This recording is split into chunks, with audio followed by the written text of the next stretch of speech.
నీటిలోని మొసలి బలం మాదిరే ఆక్టోపస్ బలం కూడా.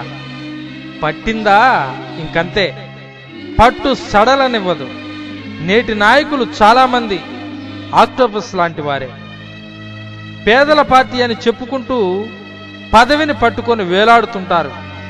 వ్యవహార జ్ఞానం ఉన్నవాడున్నా ఒక్కసారైనా పేదవాడు, బలహీన వర్గం వాడికి పార్టీ పెత్తనాన్ని అప్పగిస్తాడా అంటే చచ్చినా అప్పగించడు.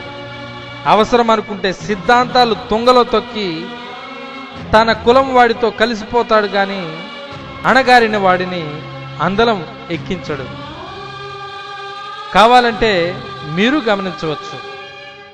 సిపిఐ, సిపిఎం, ఆర్సిఎం, చివరికి నక్సలిజం దేనిలోనైనా అగ్రస్థానం అగ్ర కులస్తుడిదే కానీ అణిచివేయబడిన అణగారిన వాడిది కానే కాదు. సమత, ఆదరణ అనుకునే ఆర్సిఎంలో కూడా దళితుడి స్థానం బ్రదర్, ఫాదర్ వరకే. బిషప్ స్థానం అందరి ద్రాక్షే దళితుడికి. ఈ ఆలోచనలోంచి పుట్టినదే ఈ మినీ కవిత. కవిత శీర్షిక అమీబాలు.